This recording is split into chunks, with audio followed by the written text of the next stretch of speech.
La déesse Héra cherchait son mari Zeus, mais elle ne le trouvait nulle part sur l'Olympe. Elle était sûre qu'il se cachait avec une autre de ses maîtresses.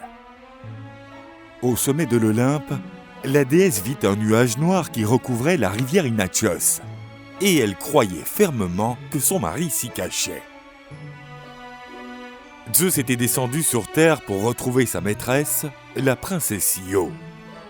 La jeune femme remarqua que la déesse Héra s'approchait et avertit Zeus. Celui-ci, dans un geste impromptu, décida de transformer la jeune fille en une belle vache.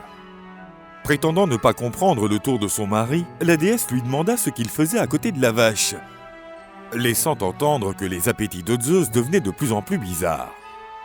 Il répondit maladroitement qu'il ne faisait qu'admirer le magnifique animal.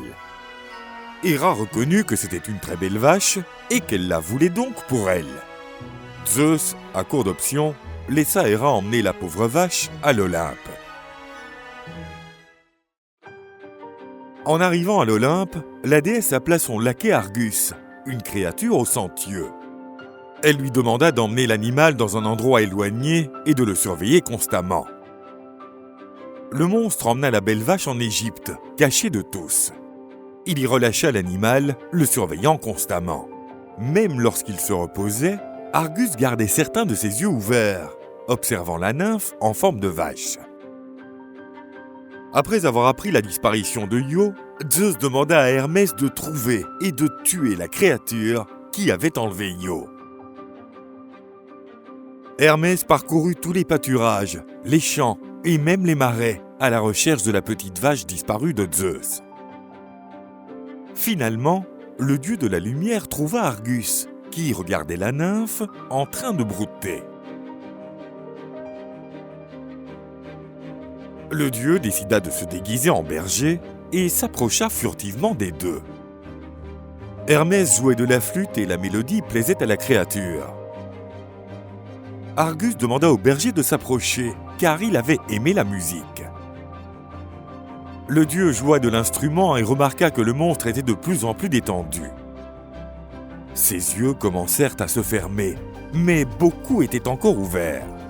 Le laquais d'Héra demanda quelle était l'histoire de cet instrument.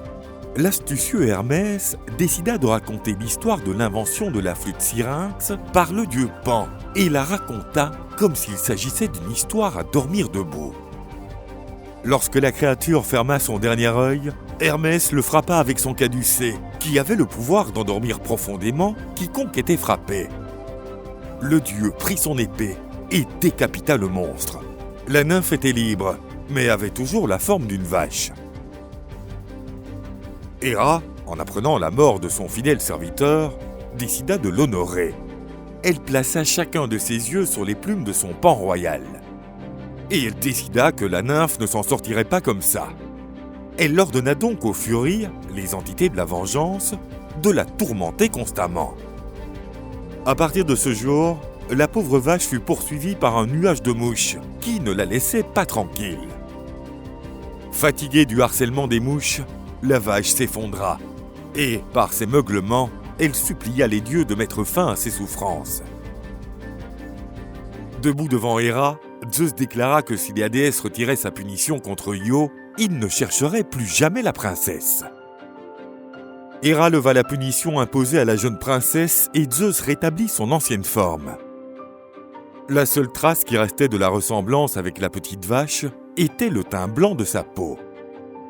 Le peuple égyptien, voyant la transformation, commença à vénérer la jeune fille comme une figure divine.